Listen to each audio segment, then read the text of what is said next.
चलो पीछे। अब हम ले चलते हैं आपको फिजिक्स में जो चैप्टर हम डिस्कस करने जा रहे हैं हमारा वर्क एनर्जी पावर।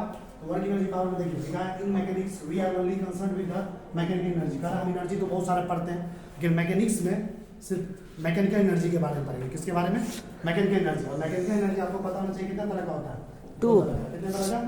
एक होता है काइनेटिक एनर्जी जिसको शॉर्ट फॉर्म में के बोलते हैं। दूसरा होता है पोटेंशियल एनर्जी जिसको शॉर्ट फॉर्म में क्या होता है? पी, है ना। सबसे पहले हम जानते हैं काइनेटिक एनर्जी क्या होता है। काइनेटिक एनर्जी को शॉर्ट फॉर्म में क्या बोलते हैं जी? के। Kinetic energy is the internal capacity of doing work of an object by virtue of its motion. मान लो कोई ऑब्जेक्ट है मोशन कर रहा मतलब समझ आ रहा है?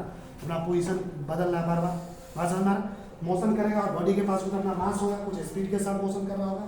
तो कह रहा काइनेटिक एनर्जी क्या होता है? किसी भी बॉडी का इंटरनल कैपेसिटी होता है, अंदर वाला क्षमता होता है किसी भी काम को करने का। समझ में आ रहा? आगे देखो, kinetic energy of the body can be calculated by the amount of work done in stopping the moving body और the amount of work done in imparting the present velocity to the body from the state of rest. कह रहा कोई body अगर rest में है, पहले से रुका हुआ है, उसको मोशन में लाने के लिए तो बॉडी पहले से रेस्ट में है, रुका हुआ है, उसको मोशन में लाने के लिए, उसको मूव करवाने के लिए हमको कितना वर्क डन करना पड़ता है? कितना वर्क डन करना पड़ता है? या किसी मूविंग बॉडी को रोकने के लिए कितना वर्क डन करना पड़ता है? समझ में आ रहा? वही वर्क डन किसके बराबर हो जाता है? Kinetic energy. किसके बराबर? Kinetic energy. देखो देखो आप काइनेटिक एनर्जी को फार्मूला क्या आता है उसको बताते हैं। इफ पार्टिकल ऑफ मास है, मान लो किसी पार्टिकल का मास क्या है? स्मॉल है। क्या है जी? स्मॉल है। ठीक है, इस मूविंग विद वेलोसिटी भी है। कोई पार्टिकल है जिसका मास स्मॉल है, किस वेलोसिटी के साथ मूव कर रहा है? वेलोसिटी v के साथ, much less than the velocity of light. और ये वेलोसिटी v जिसके साथ वो मूव कर रहा है वो लाइट की स्पीड से क्या है? कम है। लाइट की स्पीड से क्या है? कम है। तुमको पता होना चाहिए लाइट का स्पीड कितना होता है? 3 × 10 के पावर 8 मीटर पर सेकंड। पिछले क्लास में बताया था। देन द काइनेटिक एनर्जी, तो बताओ इस केस में बॉडी पे काइनेटिक एनर्जी कितना होगा? तो काइनेटिक एनर्जी निकालने का एक फार्मूला होता है, ये याद रख लेना। इसके बाद काइनेटिक एनर्जी बराबर होता है हाफ mv²। क्या होता है जी? ये पूरे फिजिक्स में काम आएगा। 11वीं क्लास का फिजिक्स हो या 12वीं क्लास का फिजिक्स हो, जिंदगी में जब भी फिजिक्स पढ़ोगे तो बोलेगा काइनेटिक एनर्जी का फार्मूला बताओ। तो क्या बताओगे? Kinetic energy equal to half mv²।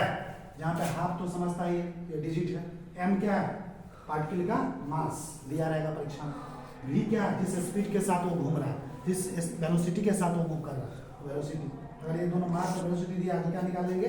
Kinetic energy. क्या निकालेंगे जी? काइनेटिक। क्या है? मास पार्टिकल का मास, v क्या है? वेलोसिटी है पार्टिकल का। अब यहाँ पे थ्योरम आता है, इसका नाम है वर्क काइनेटिक एनर्जी थ्योरम। क्या लिखा है? Work kinetic energy theorem. ये क्या होता है?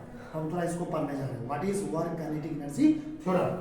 Work done by all the forces conservative और नॉन कंजर्वेटिव और external internal acting on a particle of an object is equal to that change in scale. करा किसी भी जितने भी तरह के फोर्स होते हैं, चाहे वो कंजर्वेटिव फोर्स हो या नॉन कंजर्वेटिव फोर्स हो या एक्सटर्नल फोर्स हो, इंटरनल फोर्स हो, किसी भी पार्टिकल पे जितना वो वर्क डन करता है, समझ में आ रहा? वो वर्क डन किसके बराबर होता है?